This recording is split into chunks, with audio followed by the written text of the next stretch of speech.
Muy buenas tardes.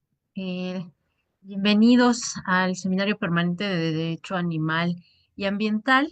Y hoy estamos de manteles largos porque tenemos al doctor Miguel Eduardo Morales Lizárraga, un gran amigo y alguien que admiro mucho y con una gran trayectoria.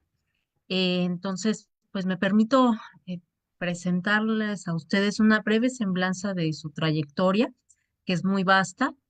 Nos va a presentar el tema ecofascismo y bioética. Y bueno, Miguel Eduardo Morales Lizárraga es licenciado en Derecho por la Universidad Marista de México, maestro y doctor en Derecho por la UNAM, con estudios terminados de Filosofía por la UNAM, profesor definitivo B por oposición de las materias de Filosofía del Derecho y Derechos Humanos en la Facultad de Derecho de la UNAM, profesor de asignatura de Teoría del Derecho 1 y 2 en la Universidad Iberoamericana, especializado en Filosofía del Derecho, Derechos Humanos y Filosofía de los Derechos Humanos y Ética en su vertiente crítica, autor de varios artículos en sus líneas de investigación y del libro Ética Postmoderna y Derechos Humanos, Antropología Filosófica Jurídica, editado por la Comisión Nacional de Derechos Humanos en 2019. Adelante, Miguel, bienvenido y muchas gracias a nuestro público que nos sigue.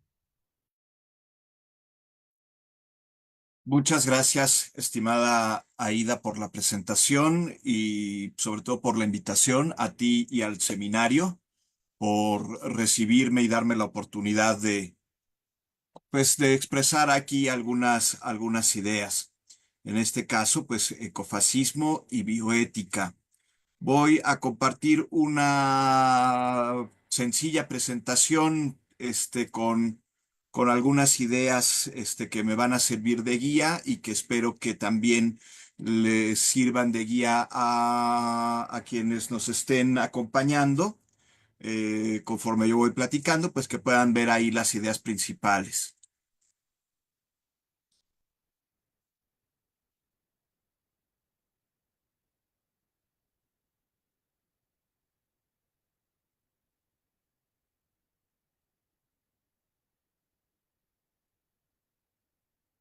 Bien. Pues ecofascismo y bioética. Entonces, me parece que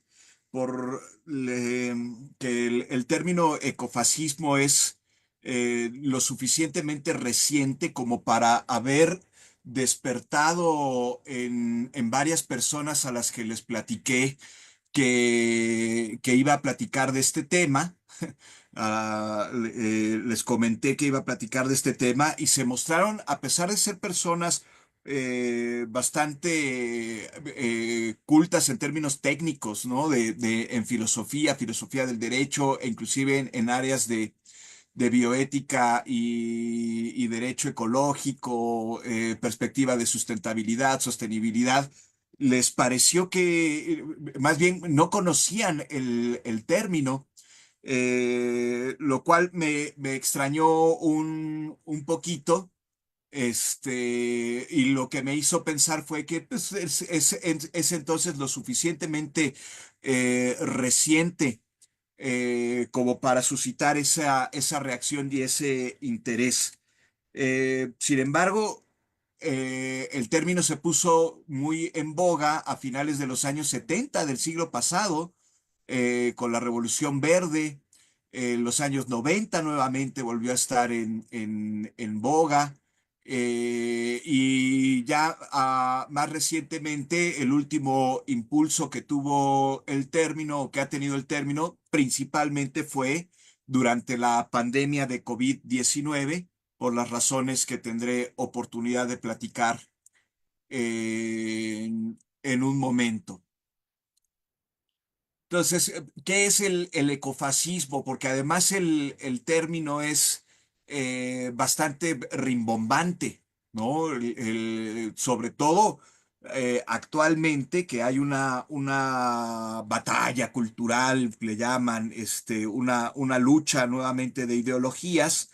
El término fascismo, desgraciadamente, se ha vaciado de contenido porque en la batalla todo mundo se acusa de fascista y se le llama fascismo a cualquier cosa, y entonces cuando se le llama fascismo a cualquier cosa se vacía de contenido, o cuando se utiliza un término indiscriminadamente se termina vaciando de contenido, ¿no? Entonces el ecofascismo es un término que por derivación pues va a tener este mismo problema. El ecofascismo entonces es una corriente principalmente ideológica, ¿sí? Entendiendo a la ideología en sus dos formas. La primera, la forma neutra, simple y sencillamente una forma de pensar la realidad y una forma de realizarse de relacionarse con la realidad a partir de esa misma forma de pensar, ¿no? Regularmente una forma de pensar basada no solamente en ideas, ¿no? Sino en ideas organizadas a partir de principios. Ideología ya en un sentido negativo, como justamente un conjunto de ideas que encubre, justifica y perpetúa relaciones de opresión, relaciones de dominio opresivo.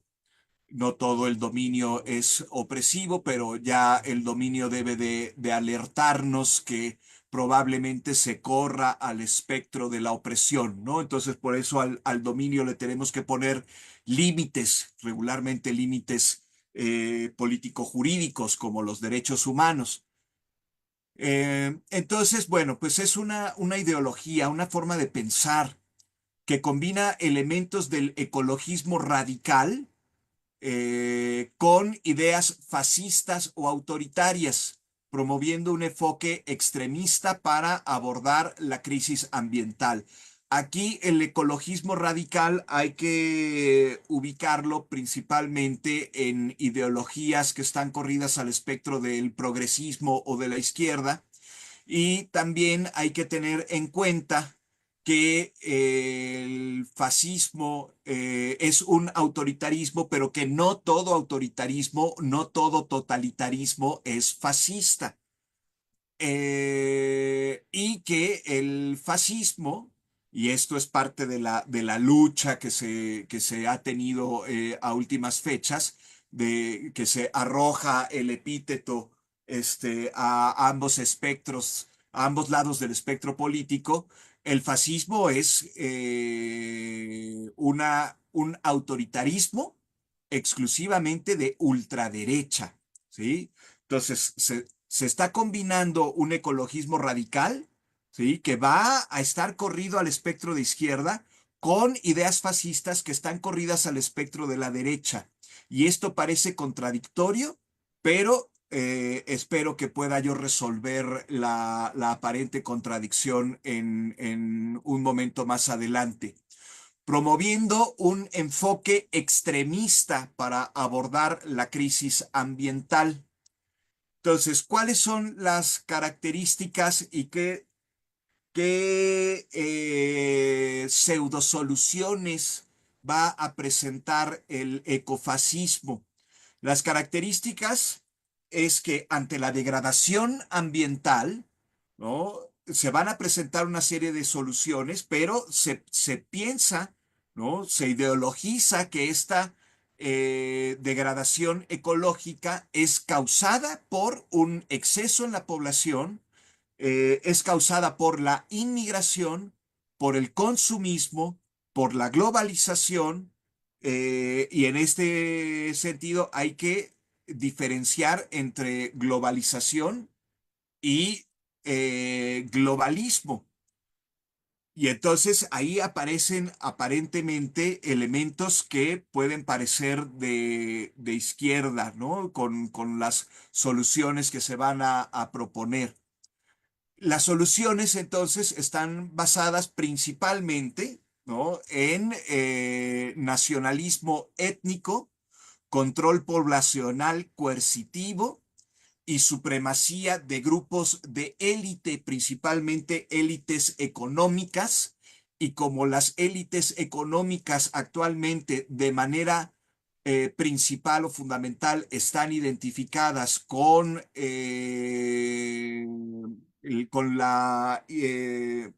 con los movimientos de derecha blanca, entonces estamos hablando de élites blancas, ¿no? Características específicas. Llevan hasta el extremo el maltusianismo. Inclusive se habla de un neomaltusianismo para distinguirlo del maltusianismo clásico, aunque están evidentemente emparentados y prácticamente no hay solución de continuidad, ¿no? La continuidad se mantiene entre el maltusianismo clásico y el neomaltusianismo, ¿no? Entonces, este maltusianismo dice la sobrepoblación es la principal causa de la crisis ambiental, pero esta sobrepoblación se le echa la culpa a los países no occidentales, ¿no? Por lo tanto, se van a proponer medidas eugenésicas o restrictivas para reducir a la población indeseable o hacer una selección. Y ahí aparecen características de darwinismo social, que es también muy característico de los diferentes fascismos, ¿no? Y de la ideología nacionalsocialista, de la ideología racista del nacionalsocialismo, ¿no? Las razas superiores son las que deben de sobrevivir o las que sobreviven, y las razas inferiores son las que deben de perecer o deben de estar subordinadas, ¿no? Entonces ahí aparece notas de darwinismo social. Me regreso a la idea de maltusianismo. Recordemos que Malthus dice la producción de sustento para la humanidad crece geométricamente. Y en cambio la humanidad está creciendo de una manera desproporcional aritméticamente. Por lo tanto, va a haber algún momento en que los recursos van a ser escasos, eh, la, eh, eh, en relación a una sobrepoblación, y por lo tanto va a haber que o acaparar esos recursos o hacer medidas de control poblacional. Aquí hay que tener en cuenta dos cosas muy importantes. Aunque la fecha de sobregiro del planeta cada vez es más temprana, el sobregiro del planeta significa que los recursos necesarios para el mantenimiento de la humanidad durante un año se acaban antes de que se cumpla el año, ¿no? Entonces, se estaba acabando primero en promedio en septiembre, a inicios del siglo XXI era en agosto, y ahora estamos agotando los recursos ya en julio, llegando a la frontera con junio, ¿no? Entonces, nos estamos sobregirando en el consumo. Sin embargo, ¿sí? Es muy importante tener en cuenta que el planeta produce recursos suficientes. Algunas estimaciones suponen como para sostener al doble de la humanidad de lo que tenemos actualmente, ¿no? Entonces, actualmente tenemos 8.000 millones de seres humanos. Algunos calculan que puede sostener hasta 11.000, 12.000, y algunos calculan que hasta el doble, ¿no? Eh, y entonces, ¿por qué se da esta disparidad? Por la irracionalidad en el consumo y la desigualdad en el consumo-producción. ¿Qué quiere decir esto? Entre Europa y Estados Unidos están sobregirando el planeta, pero muchísimo más de lo que nos da el cálculo de sobregiro a nivel mundial, ¿no? O sea, Estados Unidos consume cerca de 4 veces lo que consume el planeta, ¿sí? El resto de la humanidad, ¿no? Y Europa, el estimado es que consume cerca de 3 planetas, ¿sí? O sea, de 3 veces lo que consume la humanidad.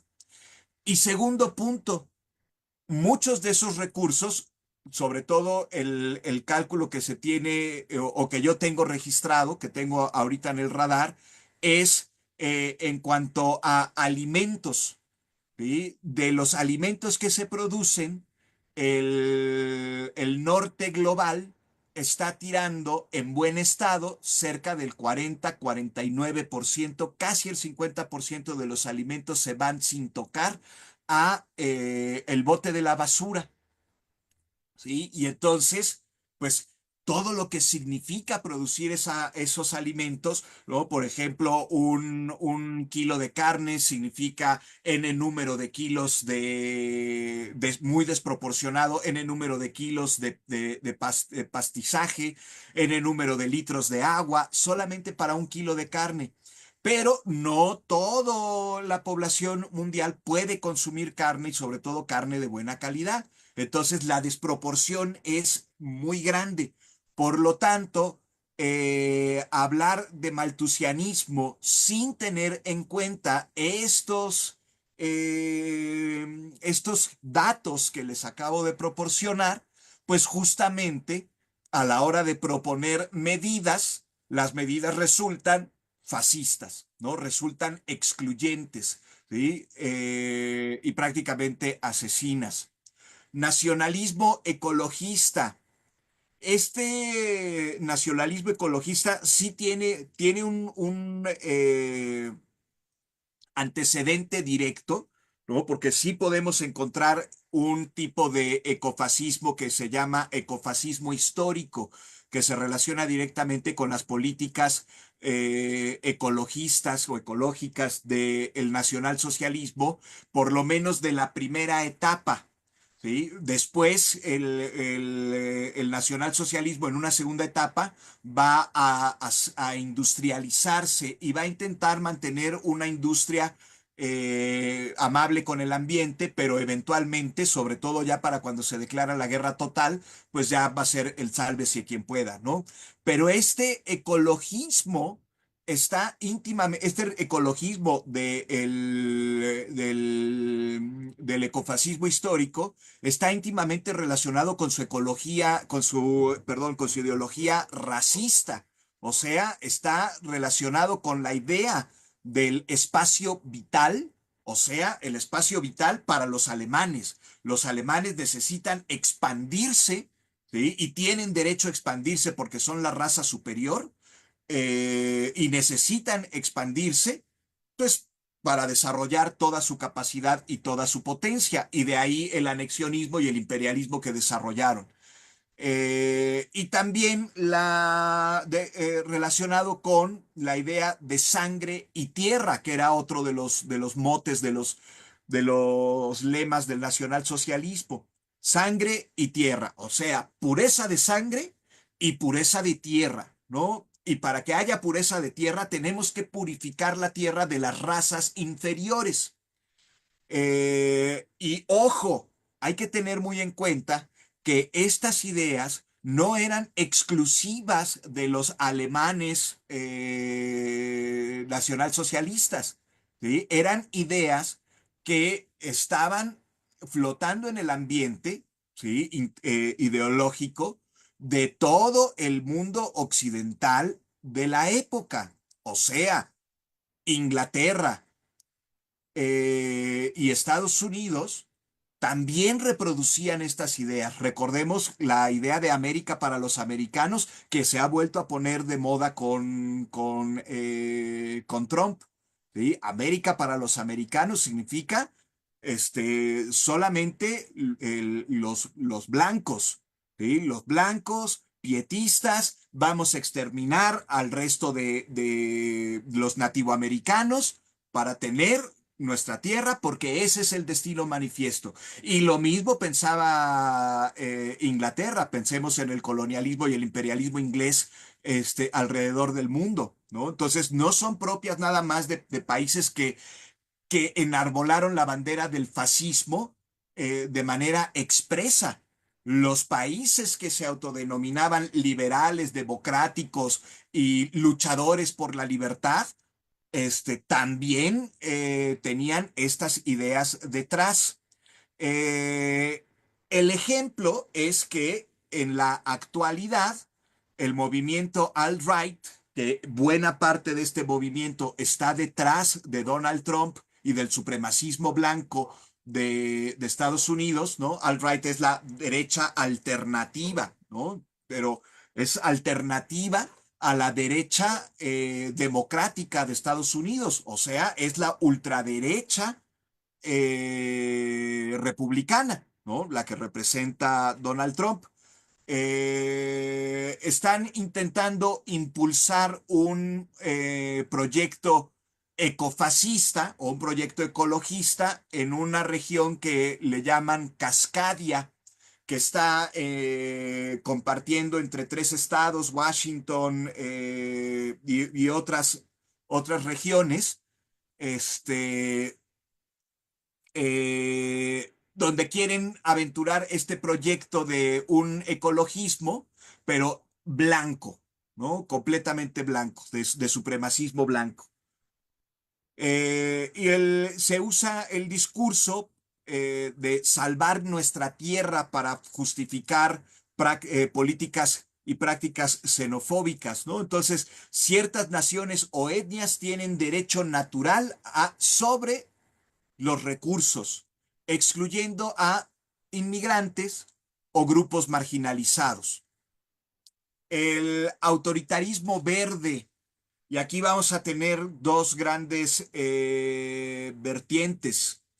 El autoritarismo verde del capitalismo verde, ¿sí? Y el que sería propiamente ecofascista, de ultraderecha, y el autoritarismo verde se le denomina Green New Deal, ¿no? O sea, el nuevo trato, recordando el New Deal de Roosevelt, de Franklin Roosevelt, pero con el apellido verde, ¿no? El Green New Deal, ¿no? O sea, son prácticas populistas con una visión medianamente o por lo menos en apariencia social, eh, pero que excluyen la democracia, la participación democrática de las poblaciones, sobre todo de las poblaciones afectadas. Y entonces las soluciones ecológicas se toman de manera autoritaria y de manera vertical. Esas serían las dos vertientes. Un gobierno fuerte, entonces, que imponga medidas ambientales por la fuerza sin participación democrática.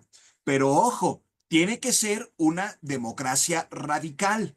Cuando la democracia, como por ejemplo en Estados Unidos, está cooptada por las corporaciones o las empresas transnacionales, ¿sí? Por los grupos, las élites económicas, pues realmente no es una democracia, ¿no? Estamos hablando de una oligocracia o de una plutocracia, la que está tomando las decisiones y se está disfrazando de democracia porque le alcanza la urna al resto de la población, pero la decisión ya está ganada y ya está tomada de antemano.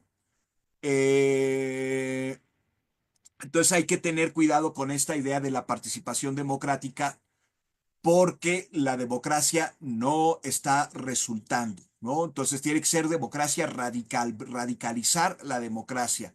Rechaza soluciones colectivas o internacionales, o sea, injerencia internacional. Ahí vemos nuevamente el rasgo del nacionalismo que es herencia del fascismo, como acuerdos climáticos globales, lo que hizo Donald Trump y lo que hizo Le Pen en Francia, ¿no? De salirse de los tratados internacionales en cuanto a cambio climático y prácticas ecológicas, ¿no? Y acusar a la ONU de ideología y acusar a la ONU de servir intereses, etcétera, etcétera. O sea, cuando no sirven a sus intereses, la acusan de servir a intereses ajenos.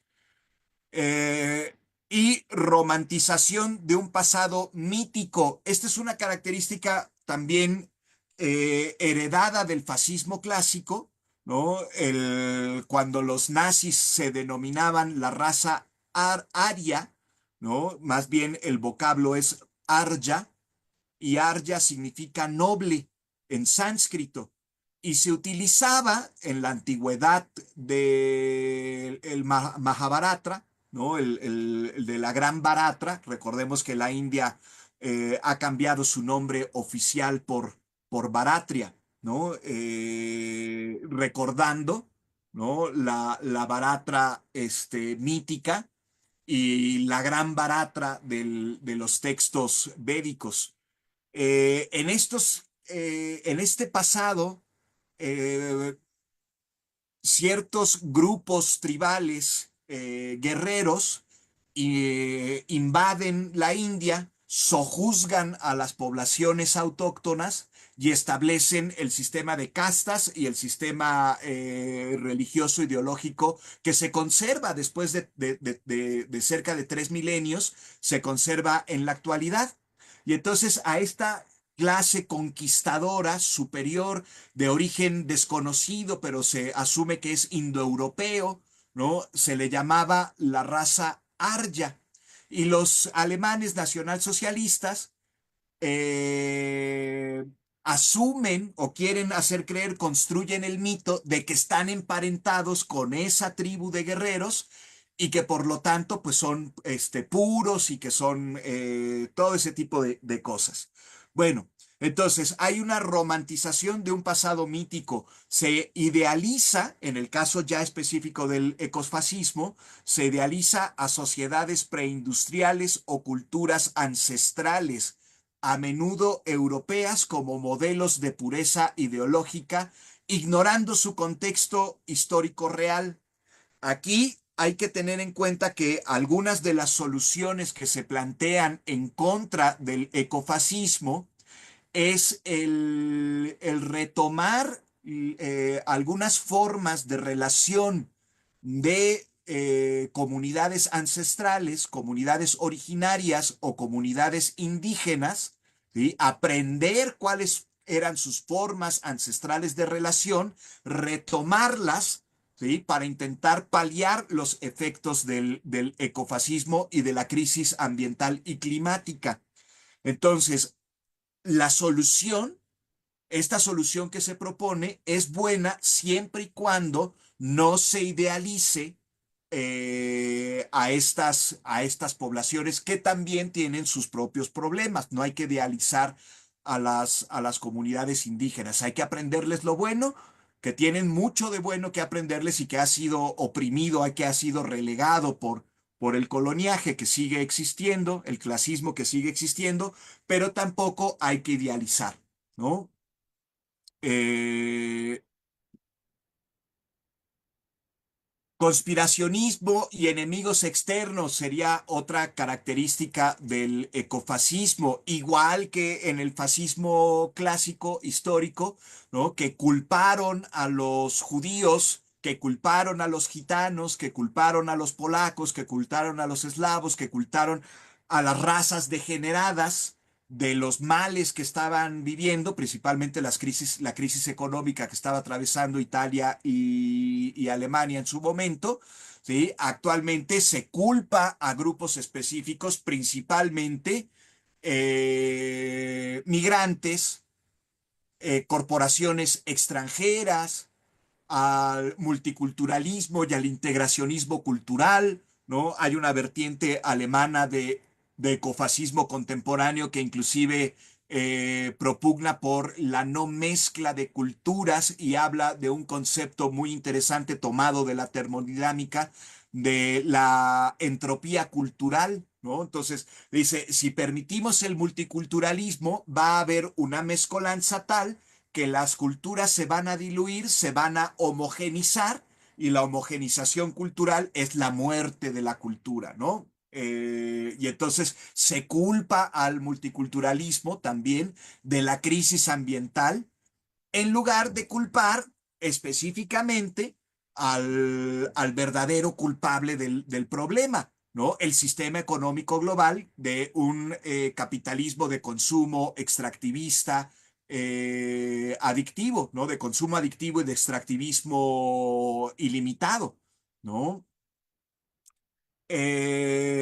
Otra característica es la desigualdad extrema, ¿no? Entonces, así como en la Alemania nazi se culpaba de la crisis económica a los judíos, pero también al Pacto de Varsovia, a las restricciones económico-militares que se tenían sobre Alemania, se culpaba a todos estos factores de la desigualdad que había, ¿no? Entonces, la desigualdad actual también es causa de la crisis ecológica, la crisis económica, por otro lado, ¿sí? Y al mismo tiempo del surgimiento del ecofascismo como un intento reaccionario de solución a las crisis, ¿no? A la crisis económica, a la crisis climática, ecológica y de desigualdad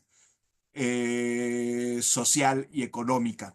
Y entonces, en lugar, las propuestas del ecofascismo, en lugar de eliminar o de paliar la desigualdad extrema, propone la concentración y el acaparamiento de recursos.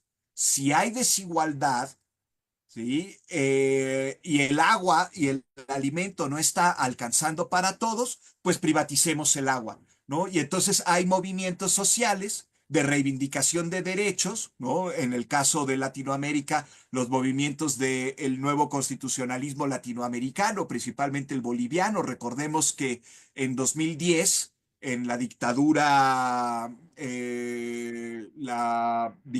de ultraderecha, no recuerdo el nombre del dictador del año 2010, eh,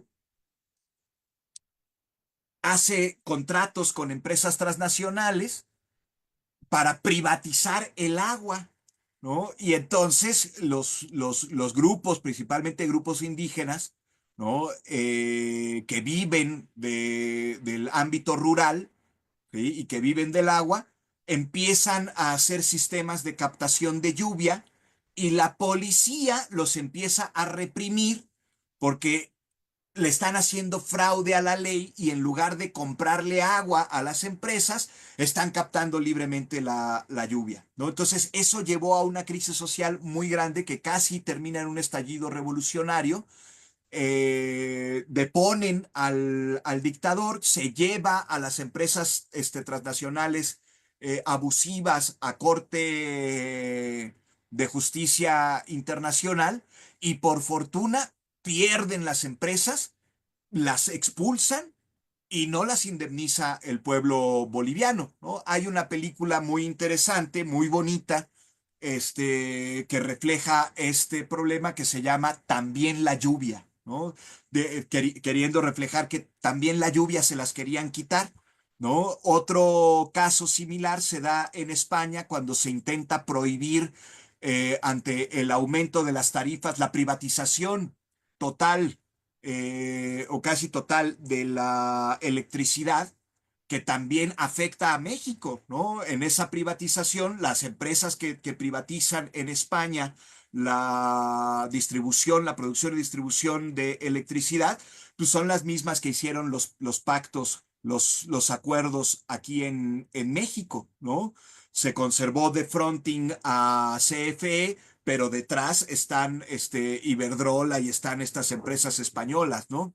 Y entonces la gente empezó a comprar, los que tenían los recursos económicos, a comprar paneles solares para obtener energía del sol, ¿no? Y la policía y los diferentes gobiernos locales empezaron a reprimir a estas personas que por qué no compraban la electricidad, ¿no? Entonces, hay este acaparamiento de recursos y marginalización de la mayoría como una clase inútil que no está, que se le categoriza de inútil. Esto lo expone Yuval Noah Harari en esta tetralogía de libros que se ha vuelto muy famosa, Sapiens, Homo Deus, 21 lecciones para el siglo XXI y Nexus, es su último libro, ¿no? Expone que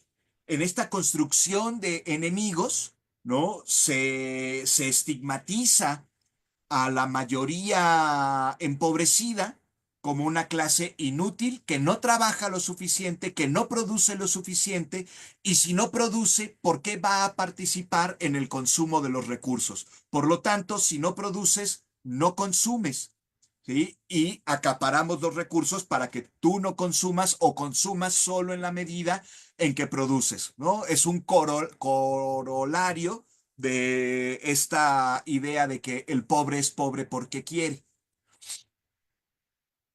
Privatización y control.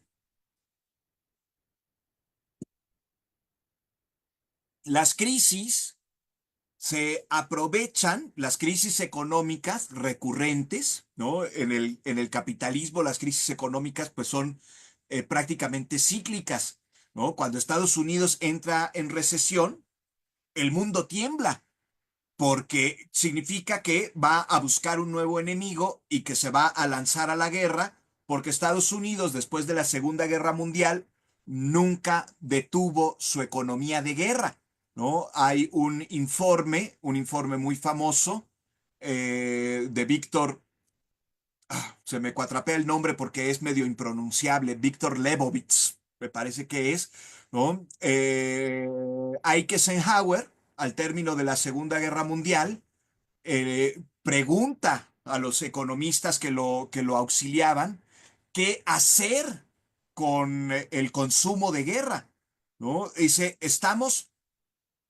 nos acostumbramos, volcamos toda nuestra industria y nuestra economía a economía de guerra porque necesitábamos un consumo de guerra, ¿no? Estábamos consumiendo en consumo de guerra, ¿no? Entonces los pertrechos se consumen de inmediato y se necesita producir a una velocidad creciente para poder mantener el frente de batalla, ¿no? Pero de repente termina la guerra, ¿sí? Y entonces el Eisenhower pregunta y el informe Lebowitz, de Víctor Lebowitz responde, ¿sí? Pues en lugar de detener la maquinaria de guerra, ¿no? La economía y la industria de guerra, ¿sí? Como ya no tenemos consumo de guerra, lo que tenemos que hacer es, en lugar de detener la maquinaria, lo que tenemos que hacer es incentivar el consumo. ¿Cómo incentivamos el consumo? Y viene la era del plástico, y viene la era de los desechables, y viene la era de la obsolescencia programada, y viene la era del crédito. ¿Sí? Entonces hay que incentivar el consumo para seguir consumiendo como si estuviéramos en guerra, ¿no? El plástico que sea desechable, los electrodomésticos que sean desechables, etcétera, etcétera, ¿no? Las computadoras que tengan obsolescencia programada, ¿no? Y cuando la gente no puede consumir por sus propios recursos, por su propio trabajo, entonces dale crédito.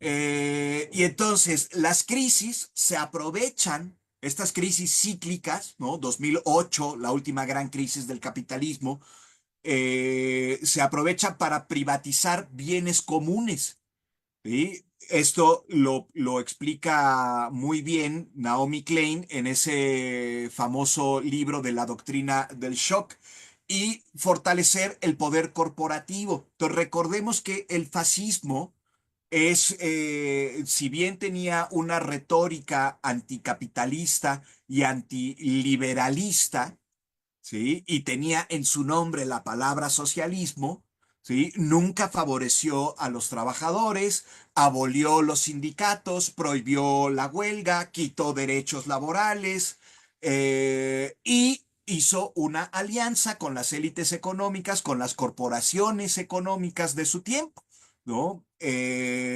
Principalmente ahorita se me va el nombre porque también está en alemán y es impronunciable, pero más adelante en las láminas lo muestro. ¿Cuáles eran estas corporaciones? Bayer, Beiersdorf, Mayersdorf, Kurp, perdón, Krupp, entre otros, ¿no? Los grandes capitales que se alían con el gobierno y se convierten en el gobierno detrás del gobierno, ¿no? Eso es lo que quiere decir el poder corporativo. Colapso energético. Ante el agotamiento de los combustibles fósiles, se prevé dos rumbos que puede tomar el ecofascismo. El primero es un retroceso, retomando la idea del romanticismo que vimos anterior, ¿no? La romantización de un pasado mítico, ¿no? Retroceso a formas de producción coloniales basadas en la explotación humana. Y esto ya está sucediendo nuevamente, ¿sí? El ejemplo clásico sería por ejemplo, la explotación que hizo Bélgica en el Congo. ¿Sí? Recordemos que Bélgica alimentó de caucho prácticamente la industria de todo el planeta, principalmente la industria occidental, ¿no? En un momento en que estaba creciendo el consumo de caucho, por ejemplo, para los neumáticos de los automóviles de la era del automóvil, ¿no? Eh, Aquí en México, la explotación del enequén, recordemos que la fibra de enequén servía para, en aquel momento, para el cordelaje de todas las flotas marítimas del planeta, empezando por la flota norteamericana y la flota inglesa. ¿Sí? Entre otros ejemplos. Y actualmente, en los años 50 que empieza la descolonización de África, o sea, los países coloniales se dan cuenta que es más redituable mantener gobiernos títeres y no gobiernos directos, o sea, que los países obtengan sus independencias bajo gobiernos títeres en lugar de mantener gobiernos directos coloniales. En este proceso, entonces, se da eh, semi, una idea de industrialización, ¿no? O de intercambio de infraestructura a cambio de recursos, ¿no? Hay casos muy representativos como Costa de Marfil, la cuenca del África, en donde se utilizan de tiraderos de desechos tecnológicos de Occidente, ¿no? Entonces, Europa junta todas las computadoras, todos los televisores que ya son desechados, ¿sí? Y los van a tirar prácticamente, así, con permiso o sin permiso, a las costas de África, ¿no? Causando problemas ecológicos devastadores, ¿no? Entonces, y a cambio de que les den permisos o de que los gobiernos se hagan de la vista gorda, pues proveen de infraestructura. Entonces, esa sería una opción, ¿no? Nuevas formas, retroceso a formas de producción, ¿sí? Van a ser nuevas formas de producción de tipo colonial basadas en la explotación humana o avance a tecnofeudalismos o capitalismo verde, ¿sí?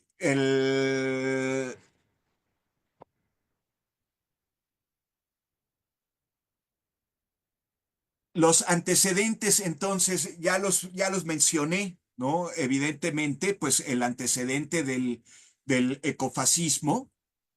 Aquí me faltó ponerle en la lámina que ya cambiaba de tema, ya estoy hablando de dejamos las características y nos vamos a los antecedentes, pues obviamente los fascismos históricos, ¿sí? ¿Y cuáles son las características del fascismo?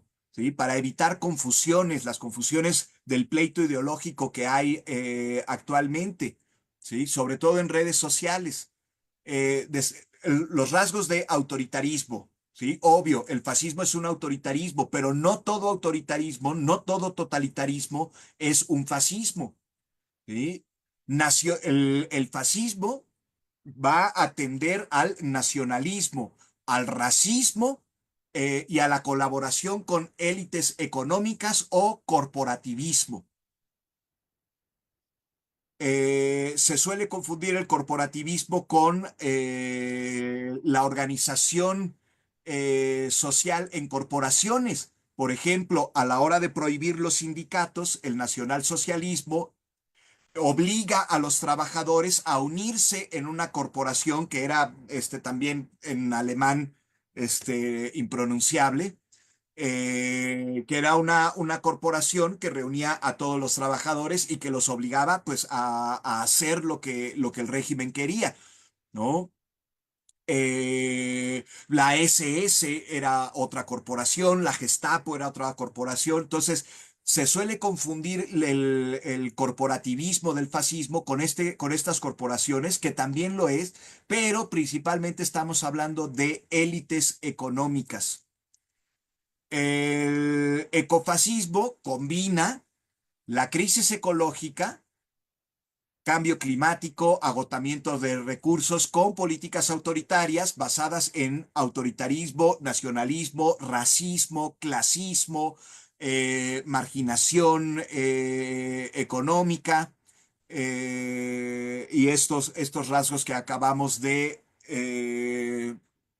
detallar.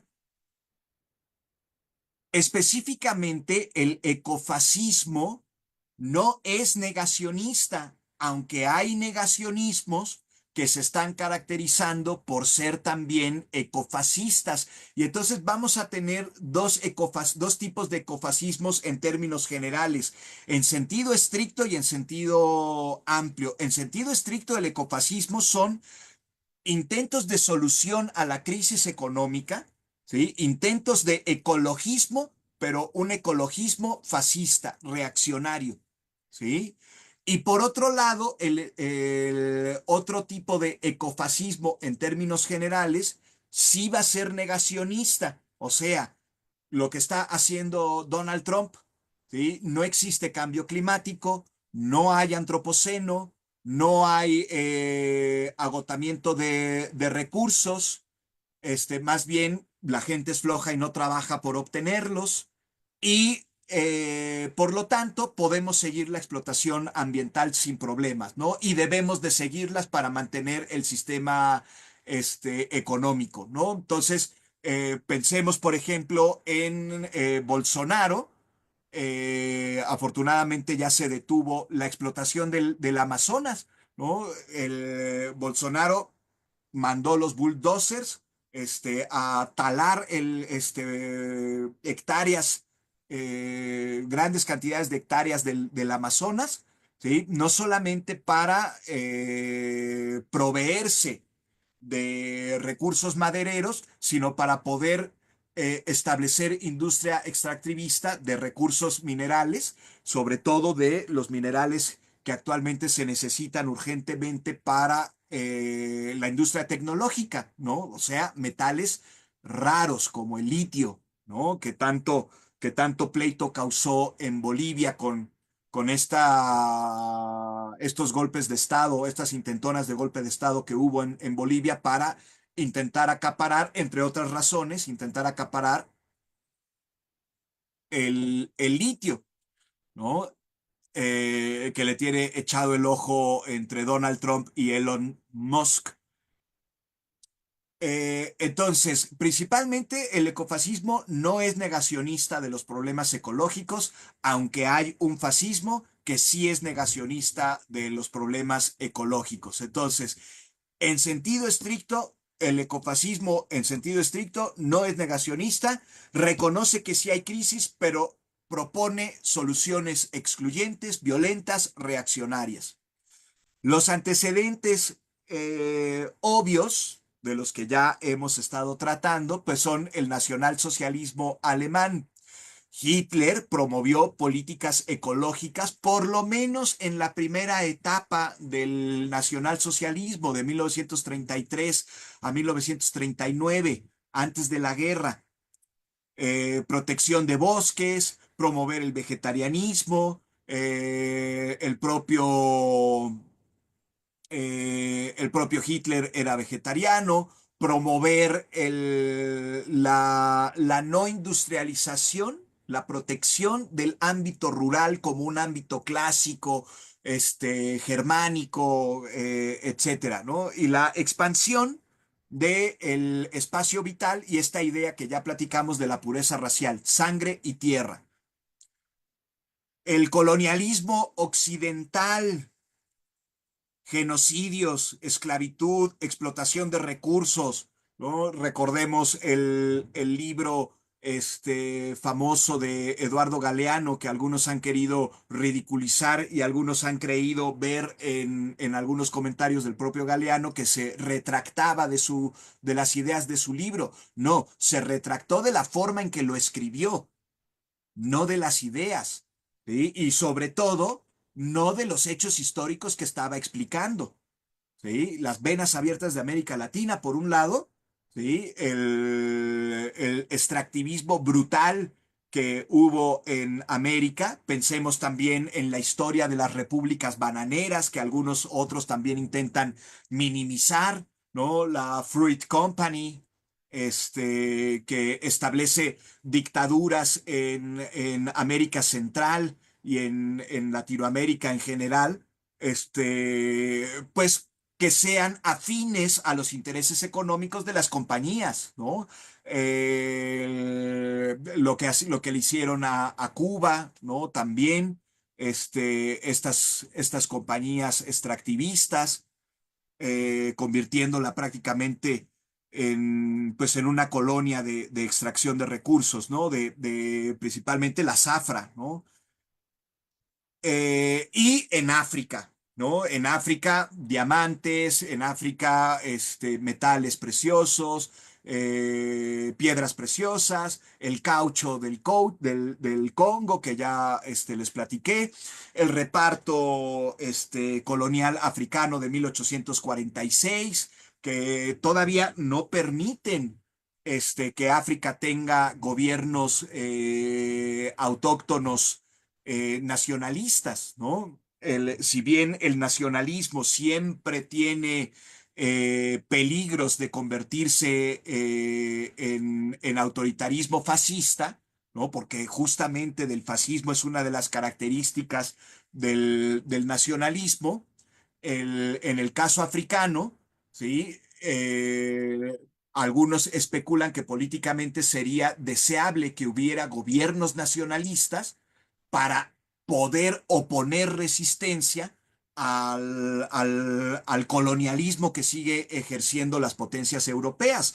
El ejemplo contemporáneo es el nuevo gobernante de Burkina Faso, que prácticamente expulsó a los franceses, a las empresas francesas, nacionaliza el oro y está repartiendo la riqueza, ¿no? Y eso pues obviamente no le gustó a los franceses y a las empresas coloniales francesas. Entonces, la herencia del colonialismo occidental pues, son genocidios, esclavitud, explotación de recursos en nombre del progreso y de la superioridad racial. Aquí en México recordemos el lema del positivismo de Porfirio Díaz, ¿no? Orden y progreso, ¿sí? Y entonces, eliminar grupos, poblaciones enteras porque se oponían a que pasara la vía del tren o porque se oponía a que se pusiera el pozo petrolero, ¿no? Cosas similares han pasado en la actualidad, ¿no? La polémica a favor y en contra con los pros y contras que tiene el tren Maya, estuvo en algunas líneas en esa idea. Las potencias coloniales exterminaron o esclavizaron poblaciones enteras para extraer recursos, el caucho en el Congo belga, minerales en Sudáfrica y en África en general, en América.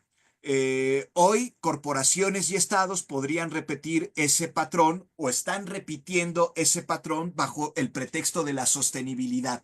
Y aquí hay que hacer una digresión de los antecedentes y centrarnos en los conceptos de sostenibilidad y sustentabilidad. La mayor parte de la literatura, o por lo menos hasta donde yo he tenido la oportunidad de explorar en bioética y en transversalidad ecológica, eh, no hacen distingo entre sostenibilidad y sustentabilidad. Hay muy pocos autores, muy poquitos autores que sí lo distinguen y aunque ese distingo es prácticamente artificial, a mí me parece que es muy útil. Y podríamos decir entonces, no es lo mismo sostenibilidad que sustentabilidad porque sostenibilidad se refiere a cómo hacemos para seguir sosteniendo el sistema económico seguir sosteniendo el tren de vida de consumo que tenemos, o por lo menos que tienen las poblaciones occidentales con capacidad de consumo, ¿sí? ¿Cómo hacemos para que se siga sosteniendo esa capacidad de consumo sin agotar de plano los recursos? Dice, pues en principio, quitándole los recursos a todos los demás. Si no alcanza para todos, ¿sí? En lugar de repartir el pastel de manera adecuada, yo quiero seguirme comiendo mis 5 rebanadas de pastel. ¿Cómo sostengo poder comerme mis 5 rebanadas de pastel? Pues a alguien no le va a tocar pastel, ¿sí? Entonces, eso sería sostenibilidad. Y en cambio, sustentabilidad, ¿sí? Ya sería la idea de cómo sustentamos el planeta de manera adecuada para que nos pueda sostener a la vez a nosotros mismos, que nos pueda sustentar a la vez a nosotros mismos. ¿Cómo sustentamos los nichos ecológicos de manera adecuada para que no los agotemos y que nos puedan seguir sustentando, que puedan seguir sustentando a la humanidad, que alcance para todos? ¿Sí? Entonces, muy importante esta diferenciación. Por lo menos así me lo parece a mí, aunque algunos piensan que es una diferencia artificial.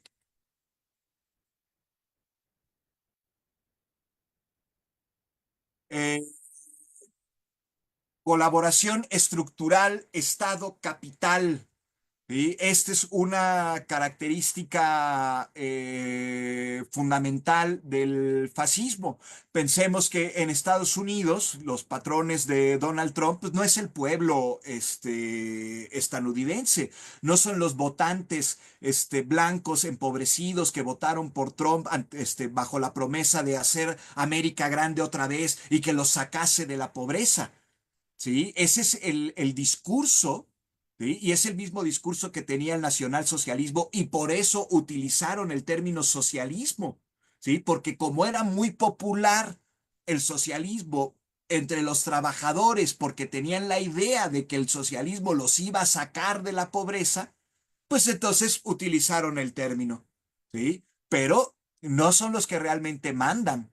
En Estados Unidos manda el gran capital. ¿Quiénes son las corporaciones? Pensemos principalmente en la bancocracia estadounidense, el capital financiero estadounidense, los que compran y venden el dinero a nivel internacional. Pensemos en la industria farmacéutica, que dice que es legal, que drogas son legales y que drogas no son legales. ¿Sí? Que ellos fueron los que inventaron, los que crearon el fentanilo y quieren el monopolio del fentanilo, y por eso prohíben el fentanilo del otro lado de la frontera.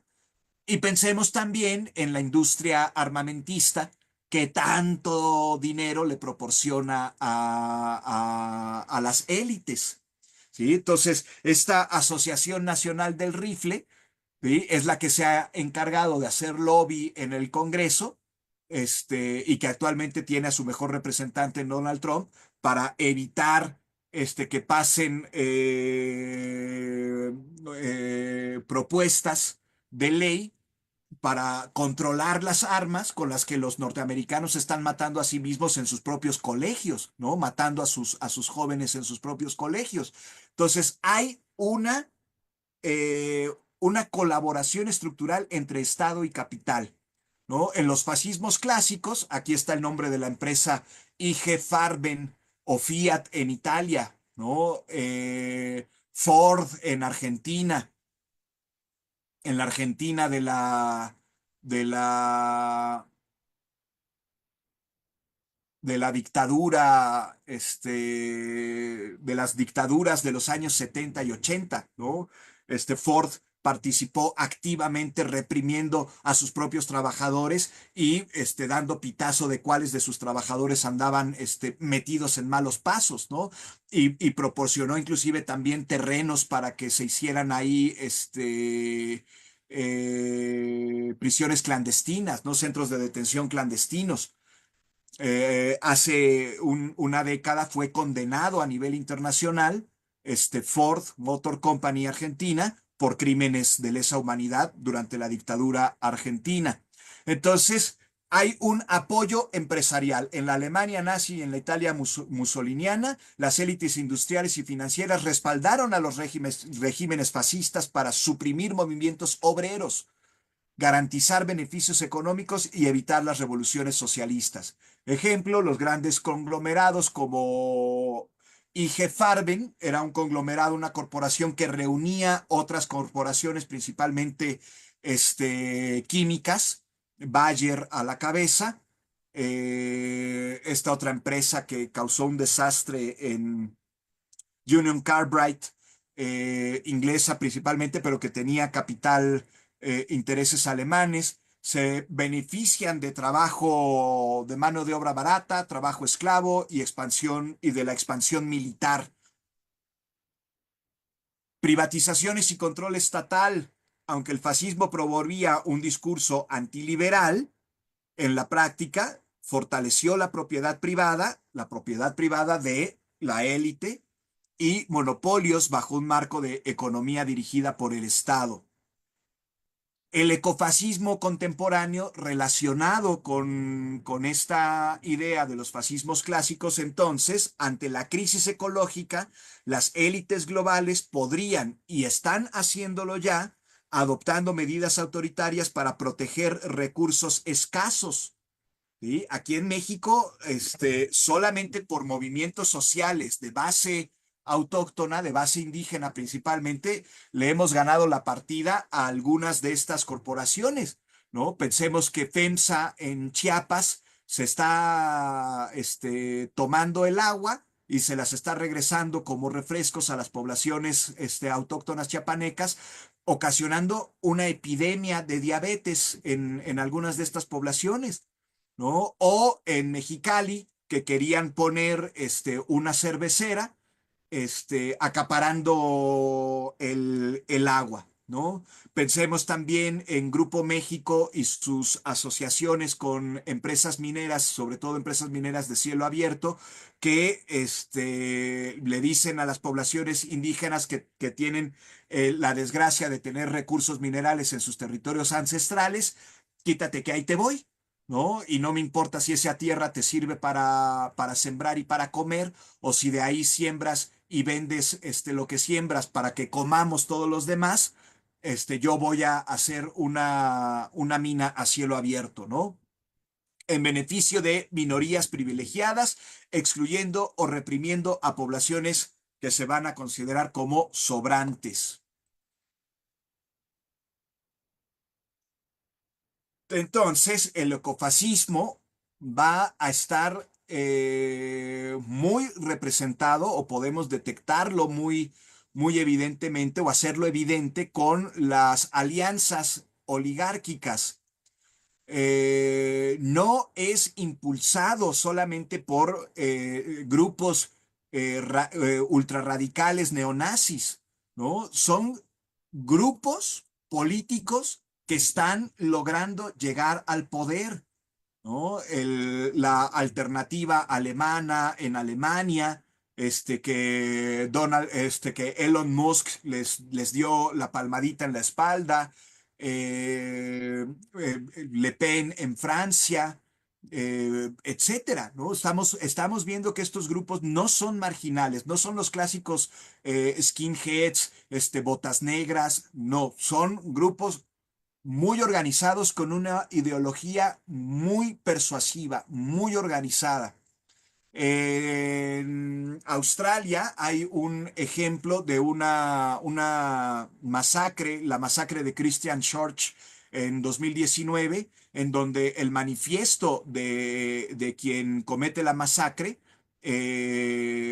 asesinando cerca de 51 personas de musulmanas, eh, fue un manifiesto ecologista, ¿no? Que estos extranjeros, estos musulmanes, se están acabando los recursos que son para los australianos. Y dice, pues si a esa nos vamos, los australianos son los aborígenes, ¿sí? No los colonialistas, ¿no? Entonces, sino por élites políticas y económicas que están financiando a estos partidos. del establishment, partidos tradicionales, corporaciones transnacionales. Casos como el negacionismo climático de Donald Trump, favoreciendo a la industria fósil y favoreciendo todavía más el extractivismo. O el nacionalismo verde de Le Pen en Francia, proteccionismo de los recursos con xenofobia. Muestran cómo la derecha, tendríamos que decir ultraderecha, más bien liberal, puede virar hacia fórmulas autoritarias. Y el último grito de la moda, que se vio reflejado en la toma de posesión de Donald Trump, el tecnofascismo, ¿no? Tecnofascismo y tecnofeudalismo. O sea, señores feudales como Elon Musk, Mark Zuckerberg, etcétera, que son tan poderosos que pueden hacer una alianza e imponer algunos de sus términos a los gobiernos. Uso de tecnología de vigilancia, sobre todo inteligencia artificial para controlar poblaciones en nombre de la eficiencia ecológica. Restricciones al consumo de agua o energía basados en algoritmos que privilegien a ciertos grupos. Tenemos diferentes escenarios del cambio climático. Aquí primero hay que hacer una crítica.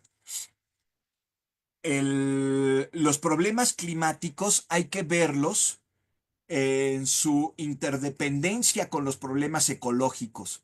¿Sí? Parecería obvio, pero no lo es, por lo menos para los discursos de los propios grupos ecofascistas. ¿Sí? O sea, ¿qué quiere decir? ¿Sí? Que se centran en el clima sin fijarse en las estructuras sociales desiguales, ¿sí? Que están provocando el cambio climático. ¿Sí? El ejemplo que había comentado, ¿no? Los países industrializados, ¿sí? Consumen, provocan el 70 y tantos % de la contaminación global, ¿sí? Consumen la mayoría de los recursos, ¿sí? Y no le dejan a los demás. Y entonces la mayoría de la población no está ocasionando la contaminación ambiental, ¿no? Es nada más, son unos cuantos. ¿No? Estados Unidos y Europa a la cabeza, los países altamente industrializados. Entonces hay que relacionarlo, el cambio climático, con las bases estructurales socioeconómicas para que tengamos una buena idea. Los modelos están propuestos en un libro que se volvió muy famoso, es de 2022 y sin embargo ya se convirtió en un referente del el ecofascismo, el leviatán climático. Podemos tener diferentes escenarios. El behemoth climático, que sería un negacionismo neoliberal extremo, con estados protegiendo flujos de capital y rechazando regulaciones ambientales. Los ejemplos son Trump y Bolsonaro en Brasil en su momento. El leviatán climático, capitalismo verde globalizado. ¿Sí? Hay que distinguir entre globalización, que es la globalización del modelo económico de ultraconsumo y de ultraextractivismo, que es neocolonial e imperialista, ¿no? O sea, modelo de libre mercado. No aceptas el libre mercado, te bombardeo, ¿no? Del globalismo. El globalismo sería la globalización del, la globalización del entendimiento de los problemas, darnos cuenta que, ¿sí? Los ecosistemas propios de cada país no están aislados, son dependientes de los ecosistemas de los otros países del planeta y en general forman todos un gran ecosistema, ¿no? Uno de estos primeros descubrimientos de los ecosistemas interrelacionados globalmente, ¿no? Que forma parte de estas ideas del globalismo, es darnos cuenta a través de imágenes satelitales de alta resolución, de alta claridad, cómo son las arenas, el fósforo de las arenas del Sahara, las que a través de los vientos estratosféricos, ¿no? Se los lleva, los simunes se los llevan a la estratosfera, los cruza el Atlántico y los deposita en el Amazonas, ¿no? Y entonces el Amazonas depende del Sahara, ¿sí? Y todos el resto del planeta dependemos del Amazonas porque es uno de los grandes pulmones del planeta. Entonces hay que hacer esta distinción en cuanto al capitalismo verde globalizado. Estamos hablando de globalización y no de globalismo, donde un soberano planetario, ya sea las Naciones Unidas, pero aquí hay que tener en cuenta que muchas de las decisiones que toma Naciones Unidas, desgraciadamente, no las toma la Asamblea, aunque la Asamblea sea la asamblea de todos los países, de los 191 miembros reunidos ahí. Quien, quien toma las decisiones prácticamente es el Consejo de Seguridad, ¿no? Entonces estamos hablando de un puñado de países que forman parte de esta reacción hiperindustrializada e hiperconsumista. Entonces, un soberano, Consejo de Seguridad o una alianza, Estados Unidos-Rusia, Estados Unidos-China, los BRICS, entrándole también a este modelo, impone medidas autoritarias en nombre de la seguridad climática. El Mao climático, autoritarismo anticapitalista dentro de estados-nación con represión de disidencias. Ejemplo sería China. Y el X climático, que sería un intento de solución o una proyección de solución, una alternativa anticapitalista y horizontal, basada en la justicia climática, en la sustentabilidad, no en la sostenibilidad, en la sustentabilidad y en la distribución radical, la distribución de recursos radical.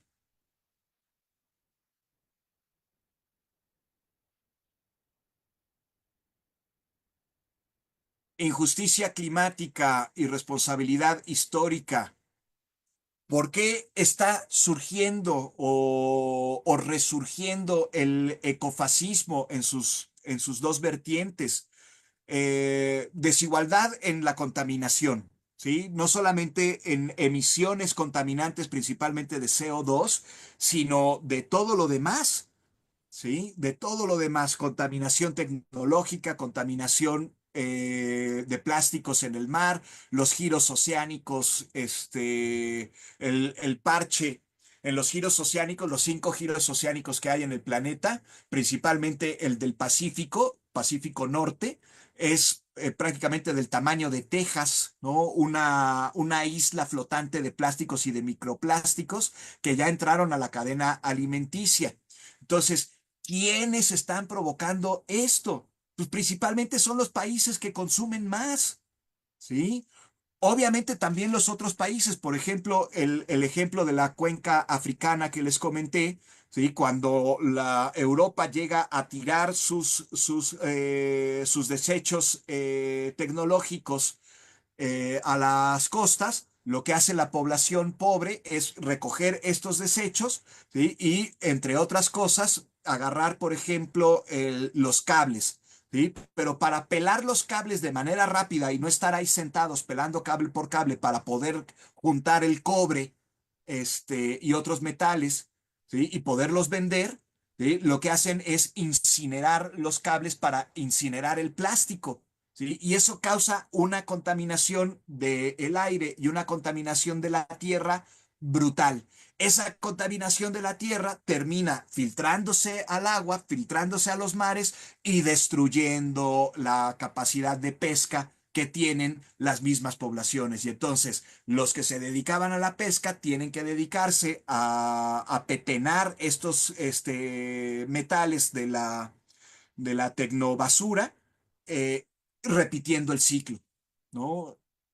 Entonces, esa desigualdad en la contaminación es parte de la reacción ecofascista. Los países del norte global, 18.8% de la población, generan el 72.7% de las emisiones de CO2.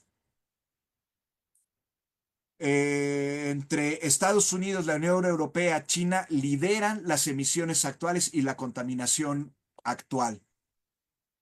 Hay un impacto desproporcionado entre los países pobres, están sufriendo mayormente el impacto del cambio climático. ¿Sí? No tienen formas de protegerse, pero además, desgraciadamente, así están los ecosistemas, ¿no? Naturalmente, las consecuencias se están sufriendo en países empobrecidos, pues porque ahí están impactando las interdependencias ecológicas. India soporta daños económicos 4 veces mayores que su responsabilidad ecológica histórica. ¿Sí? Imaginemos, intentemos calcular cuál es el impacto que estamos teniendo en México, ¿no? Recuerdo una temporada de huracanes particularmente feroz, donde en el Golfo y en el Pacífico se juntaron dos huracanes en la parte delgadita del Istmo, ¿sí? Y fue una devastación brutal. ¿Cuánto realmente contaminan esos grupos poblacionales? Migraciones climáticas, 25 millones de migrantes anuales debido a catástrofes naturales, además de las catástrofes económicas, en buena medida provocadas por el propio colonialismo y el extractivismo, exacerbando conflictos como los de Darfur o Siria. Actualmente tenemos problemas de migración brutales de toda América del Sur. Se hace el embudo en el Darién, ya para el paso a América Central, y ahí están muriendo montones de personas. O en el paso mediterráneo, ¿no? Este, barcos enteros de migrantes hundiéndose a la vista y complacencia de las potencias europeas, que fueron las que provocaron históricamente el desastre que se tiene.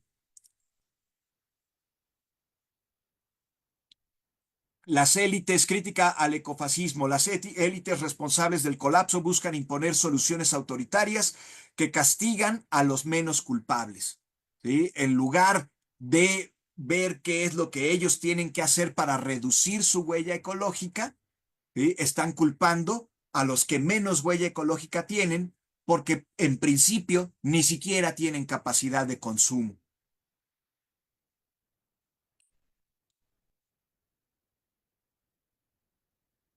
Alternativas, ya voy a ir cerrando para dejar un tiempo de discusión, si así lo desean, y si no, pues terminamos temprano, pero la idea sería que pudieran participar, que pudieran hacer comentarios, que pudiéramos discutir, que pudieran aportar también, ¿no? Entonces, una sociedad alternativa. ¿Sí? Estamos hablando de dos conceptos. Primero, decrecimiento y relacionado con el decrecimiento, el aceleracionismo, ¿no? Entonces tenemos aceleracionismo sería, pues vamos a seguir el curso de acción. Es más, vamos a acelerar el desastre, ¿sí? Para que la crisis se agudice, se quiebre el sistema y entonces tengamos que forzosamente establecer un nuevo sistema, ¿sí? Y el otro sería el desaceleracionismo o decrecimiento, ¿sí? Vamos a olvidarnos de los modelos económicos occidentales, ¿sí? De crecimiento económico, abandonar el culto al crecimiento al crecimiento económico, la creencia de que desarrollo y progreso significa necesariamente aumentar año con año el Producto Interno Bruto. ¿Sí? Hay propuestas de economía y de ecoeconomía de tasa cero, ¿sí? En donde aparentemente no hay crecimiento porque la tasa de crecimiento fue cero, ¿sí? Pero lo que está sucediendo es que hay un equilibrio total entre lo que se consume y lo que se produce y quiénes lo están consumiendo, ¿sí? Entonces no consumo más de lo que puedo producir y produzco lo necesario para que todos podamos sobrevivir dignamente. ¿No? Entonces sería una economía de tasa cero en contra de las ideas del crecimiento económico que tan clavadas tenemos en nuestras economías, ¿no? Y modelos de autogestión que rayan esta idea de sociedad alternativa, pues raya en el utopismo, eh, proponiendo algunos, ¿no? Proponen un modelo post-colapso, una utopía post-colapso, ¿no? Post-apocalíptico, ¿no? Y algunos proponen una utopía que de realización, ¿no? O sea, de realización inmediata. ¿Cuáles son los pasos que tenemos que tomar de manera inmediata? ¿Qué sí podemos hacer actualmente, ¿no?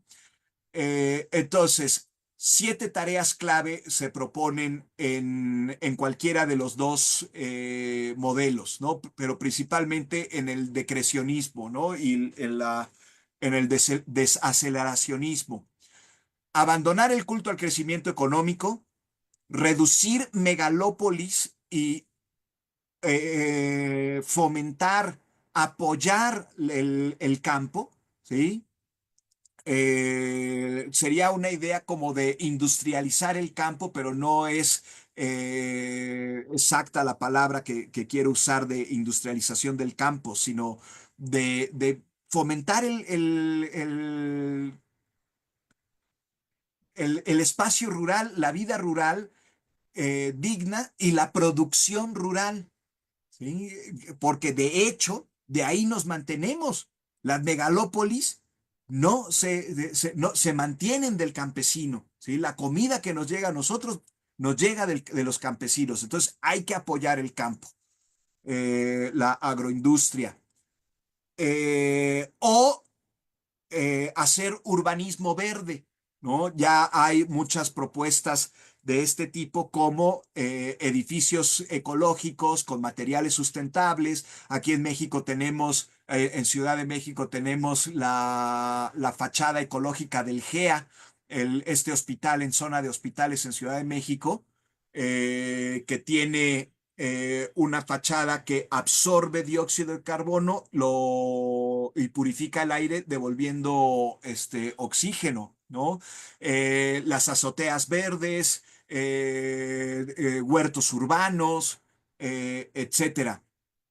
Destecnologizar, rechazar la dependencia de tecnologías insostenibles. ¿Cuál está siendo nuestra relación con Internet? ¿Cuál está siendo nuestra relación con inteligencia artificial? ¿Es sostenible? ¿Cuánta agua se está utilizando para eso? Despatriarcalizar, eliminar roles de género opresivos.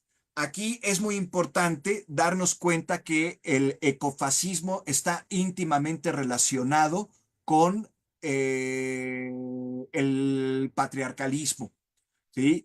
Porque por dos razones, una ideológica, superficial, pero muy poderosa, ¿sí? En el ecofascismo radical, ¿sí? Se dice, por ejemplo, como en la película de 12 monos, lo que pasó en la pandemia de COVID, ¿sí? La Tierra se cura sin humanos. Si los humanos estamos encerraditos, o mejor, si erradicamos a la humanidad o si matamos a la mayoría de la población mundial, que casualmente es la mayoría empobrecida, salvamos al ecosistema, y salvamos a la humanidad, ¿no? El ser humano es el cáncer de la tierra, etcétera, etcétera. Entonces, para salvar a la ecología, para salvar a los ecosistemas, hay que asesinar a la humanidad. Eso es un discurso ecofascista. Eh, y entonces, en este tipo de discursos, se idealiza a la madre tierra, ¿sí? Como femenina, ¿sí? La madre tierra, la Pachamama, la que provee, etcétera, etcétera. Y el hombre, la humanidad masculina es mala, entonces hay que matar a la humanidad. Y por otro lado, ¿sí? El cuidado de la tierra, el cuidado de los nichos ecológicos, el cuidado de otras especies, recae en labores de cuidado. Y las labores de cuidado, tradicionalmente en el patriarcado, son labores femeninas, ¿sí? Y entonces hay que despatriarcalizar también los sistemas ecosociales, la socioeconomía, ¿sí? Para intentar hacer algo sustentable. Desmilitarización, la abolición utópica de la industria militar, que es la que más consume recursos y la que más destruye, además de la industria extractivista. Descolonizar, restituir tierras y saberes a los pueblos originarios, sin la romantización de los pueblos originarios. ¿Sí? Tenemos que aprender de ellos, tienen muy buenas alternativas, tienen soluciones, pero también tienen sus problemas. Economías locales autosuficientes, descomplejizar, simplificar estructuras sociales y económicas, economías locales autosuficientes, democracia directa y autogestiva comunitaria, salud preventiva y educación descentralizada, recuperación de tierras comunales y cooperativas. Me voy a centrar ahora en este momento para pasar a la segunda parte de la plática, que es la relación del ecofascismo con la bioética.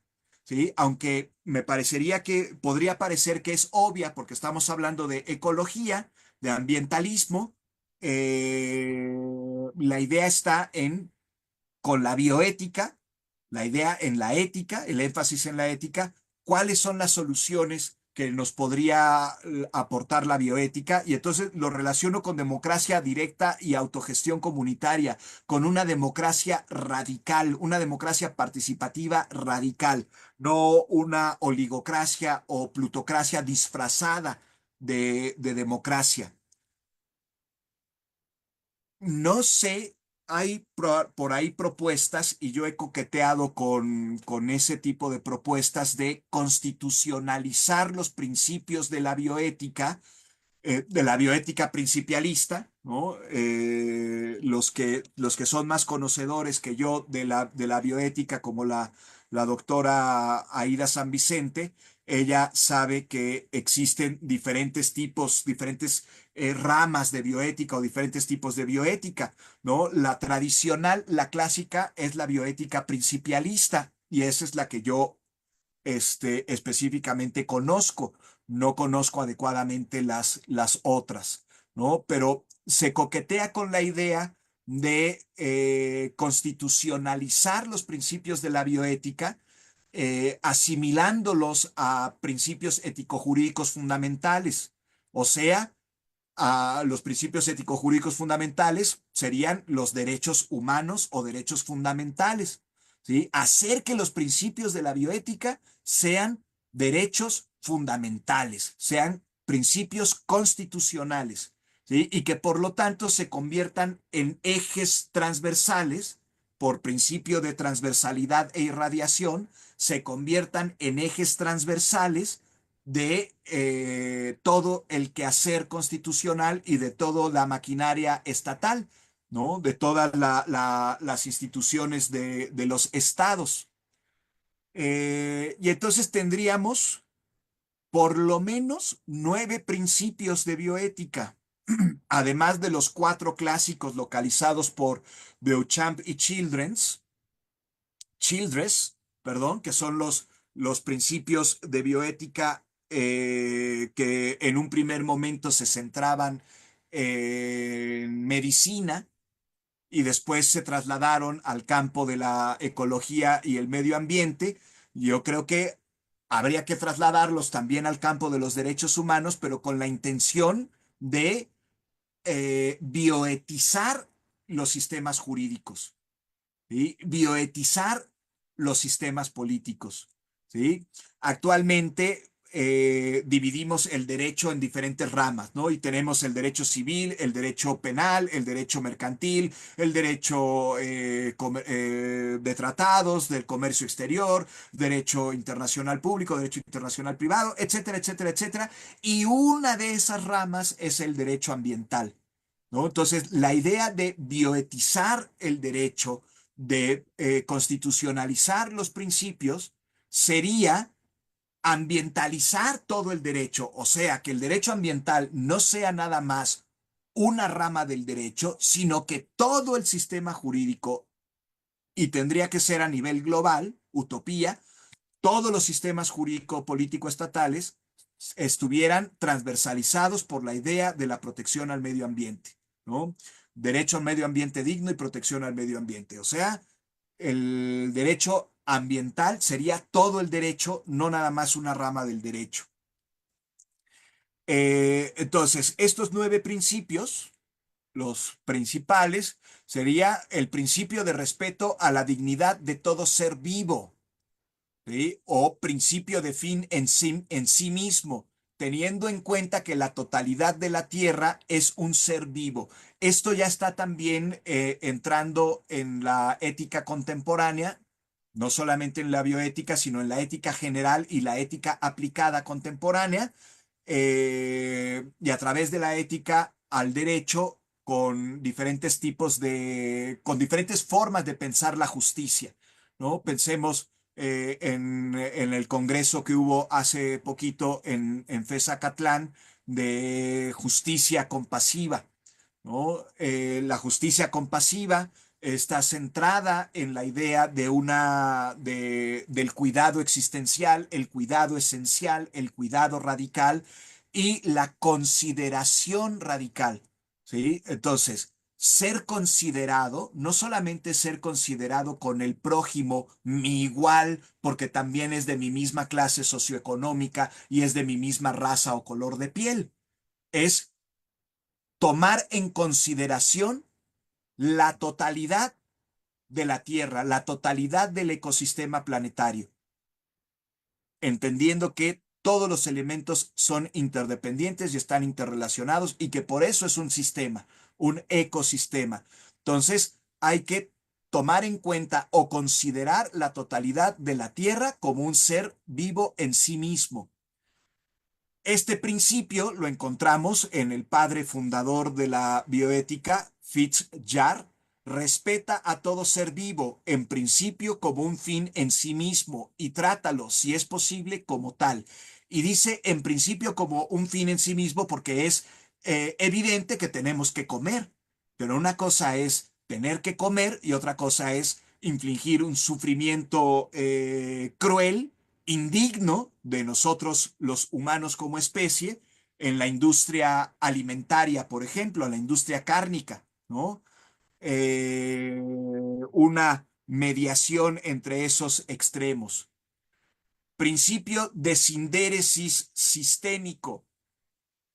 La sindéresis la retomamos de la tradición aristotélico-tomista. Hacer el bien, evitar el mal, podríamos llamarlo de esta manera. Esto lo encontramos en otro referente clásico de la bioética, Aldo Leopold. Una cosa está bien, o es buena, o es un bien ético, cuando tiende a preservar la integridad, la estabilidad y la belleza de la comunidad biótica, cuando preserva la funcionalidad de los ecosistemas y permite la sustentabilidad. ¿Sí? Me como el recurso sin agotar el recurso. ¿Sí? Estamos agotando, por ejemplo, los recursos piscícolas. Cada vez las redes de pesca de profundidad y de pesca de arrastre tienen que ir más abajo para encontrar bancos de camarones, bancos de peces, y los encontramos más pequeñitos y más escasos, ¿no? Hay alternativas como las granjas de camarones, que es de donde vienen los camaronzotes ya los grandotes, ¿no? Porque cada vez son más difíciles de encontrar. Entonces, más o menos de esto trata el principio de sindéresis. Está mal cuando tiende a lo contrario, cuando disfuncionaliza el sistema ecológico. Principio de autonomía, principio de no maleficencia, principio de beneficencia y principio de justicia son los principios clásicos de Beauchamp y Childress, que salen de la medicina y se llevan a las ciencias ambientales. Libertad e independencia, no interferencia. No maleficencia, no dañar. Beneficencia, hacer el bien. Están íntimamente relacionados con el principio de sindéresis. Principio de justicia, mantener el equilibrio ecológico. El derecho al medio ambiente digno, el medio ambiente es digno cuando el medio ambiente está equilibrado, entre otras funcionalidades. Principio de precaución, ante la incertidumbre, ¿sí? Por ejemplo, ante la incertidumbre de que un nuevo avance científico, una nueva política pública, una nueva tecnología, no sabemos si va a causar daño o disfuncionalidad en los ecosistemas, entonces no lo aplicamos intensivamente, ¿no? Principio de prevención, tenemos la certeza de que puede causar daño o de que causa daño, entonces tomamos toda, pero ¿tiene algún beneficio? ¿Sí? Y el beneficio es mayor que el daño que puede causar, entonces estamos obligados a tomar todas las precauciones, ¿no? Estaríamos obligados a tomar todas las precauciones. Y principio de responsabilidad, este es el que aporta Hans Jonas en su famoso libro, ¿no? Principio de responsabilidad justamente, ¿no? Que se equipara al imperativo categórico kantiano, ¿no? Actúa de tal manera que todo lo que hagas sea compatible no solamente con la supervivencia de la especie humana sobre la Tierra, ¿no? Pensando inclusive en generaciones futuras, sino con la supervivencia de la totalidad del ecosistema, incluido el ser humano, porque el ser humano depende del ecosistema.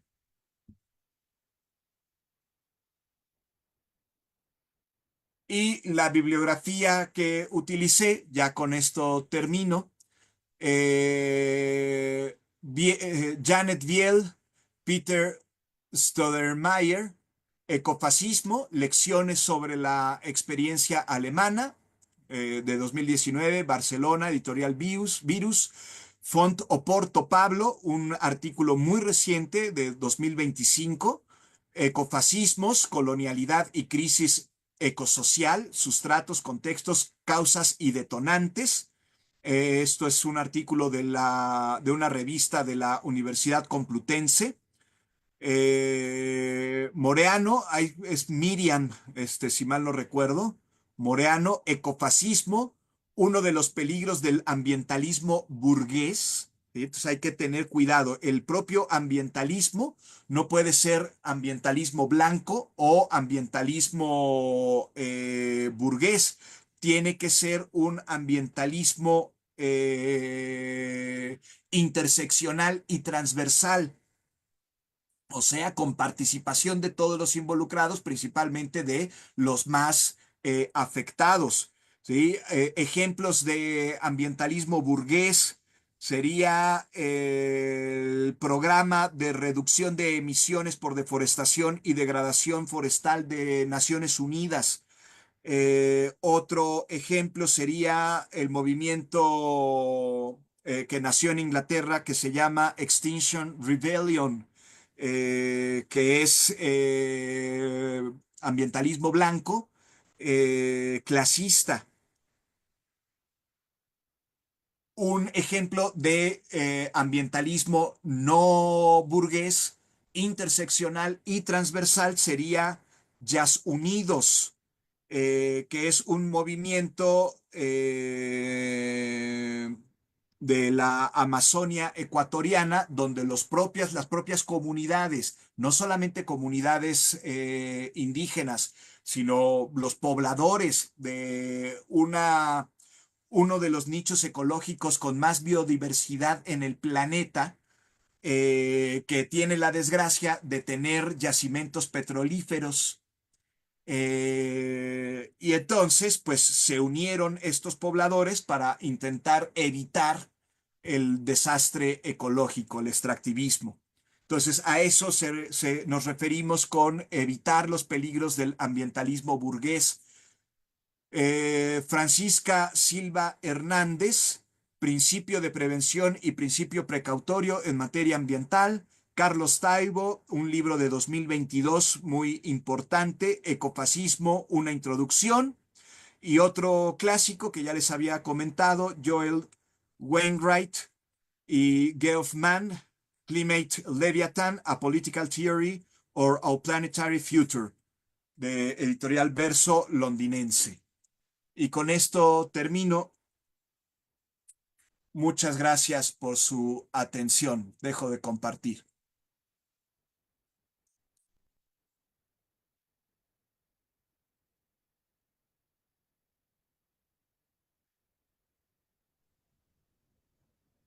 No, al contrario, muchas gracias a ti, Miguel, por la interesante disertación. Estuve pensando mucho lo que decías de biotizar al derecho. Sí, efectivamente, yo creo que hace mucha falta eh, reflexionar realmente qué nos hace dignos como seres humanos, ¿no? En cuanto al trato que le damos a los otros. Eh, este consumo desmedido, yo estaba recordando una clase que di el sábado pasado, que yo les decía lo nocivo que pueden ser los algoritmos para la infancia y la construcción de la identidad. Y me acuerdo que una de las estudiantes me decía, bueno, pero ¿cómo vamos a regular eso? Además, eso es problema de los papás que les dan a sus hijos. Y yo les decía, no, tenemos que hacer una responsabilidad ética de quien está atrás de los algoritmos. Y ella insistía y me decía, no, ¿por qué los vamos a hacer responsables si al final del día la tecnología es neutral, es el uso que les damos? Y yo lo que le decía, no, a veces no es neutral la tecnología, no siempre, porque efectivamente quien está atrás puede tener malas intenciones, o sea, puede ser muy inteligente y hacerlo, pero puede ser malintencionado para sacar un dinero, ¿no? Hacer negocio al final del día. Y a lo que voy es esta idea de que estamos maximizando o idealizando mucho los patrones de consumo, ¿no? Siguiendo cánones de consumo del primer mundo, también de corte de aspiracionista. Sí, efectivamente, y eso nos hace también la vida provoca que la vida sea incompatible, ¿no? Que no podamos cultivar a la vida como debe de ser, dignificarla realmente porque es nuestra casa y tenemos por eso que trabajar para ella. Así que yo estaba pensando ahorita en ese tipo de reflexiones que me ayudan y creo que todos nos ayudan por acá. De verdad agradezco el tiempo y la tan interesante disertación. Y no sé si haya preguntas, como yo me salí de la sesión, se me borra el chat, entonces no sé si hay preguntas o quieran comentar algo. Aquí estamos con mucho gusto, digo, ya pasó bastante tiempo, pero si alguien tiene alguna duda, comentario, voy a ver la transmisión en Facebook para ver si no hay comentarios por ahí. Momento. No hubo, Aida, no Ah, hubo comentario, pero no sé si alguien más ahorita se anime a hacer algún comentario. ok. Eh, pues aquí estamos, si tienen algún comentario, con mucho gusto.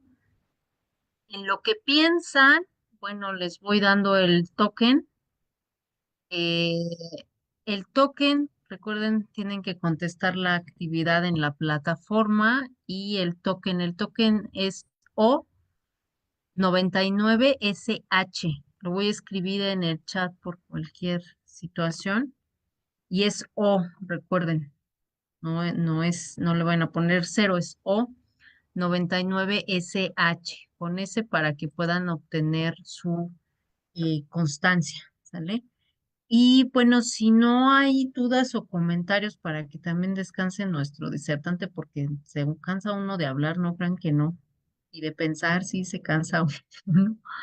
Entonces, lo dejaría hasta acá, agradeciéndote infinitamente, Miguel, por tus valiosas aportaciones, tu tiempo, como siempre, una delicia escucharte a quienes nos siguieron en redes sociales, quien nos ayudó también a moderar, muchas gracias, y a todos los que estuvieron aquí presentes, esperamos que les haya enriquecido. Que pasen muy buenas noches. Muchas gracias, Aida, que estés muy bien y gracias a todos los que lo hicieron posible de bioética y medio ambiente del seminario. Muchas gracias. Gracias a ti, muchas gracias a todos. Que estén muy bien.